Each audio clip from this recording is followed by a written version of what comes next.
I think the biggest thing I'd say is don't ever put a limit or put a ceiling on where you think you'll go.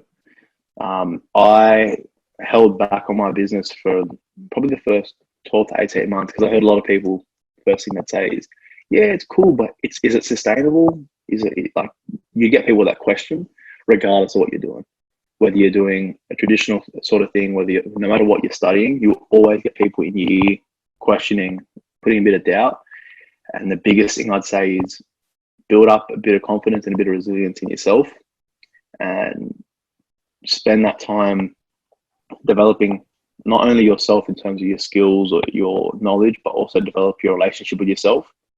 I know a lot of boys, and it's probably a topic that you've heard as well, but I remember a lot of boys in my grade were sort of coming to terms with what mental health meant for boys. And yeah, I just think that year 10, 11 and 12 was a big point for a lot of guys as well. And, you know, you go through a lot of stress and anxiety, and not many boys really not only overcome that, but address it. And it ends up cutting them short.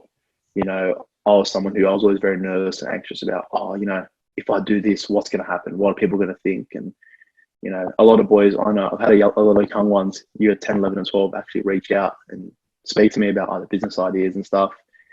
And the first question they say is, what happens if I fail? Who cares? You failed. Like, how many other boys your age have started to then fail?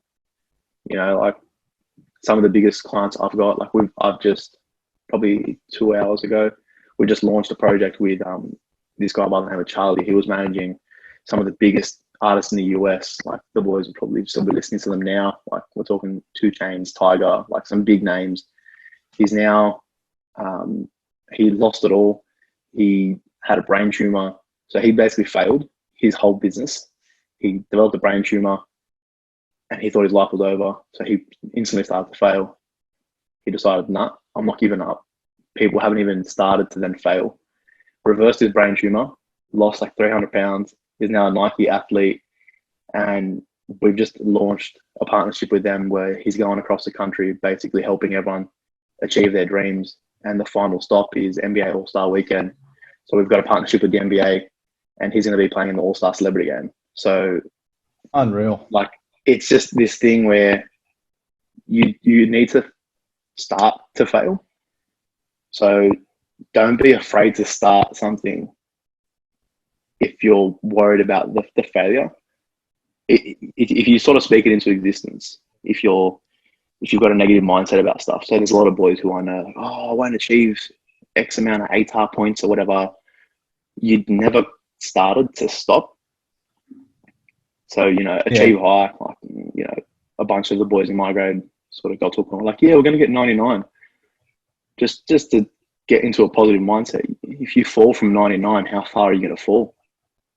Like, you'll still surprise yourself. You know, that was my mindset. I aimed super high, fell short, but still managed to sneak into the high achievers. Like, it's one of those things where don't cut yourself short, don't doubt yourself, and don't let people define your worth or value.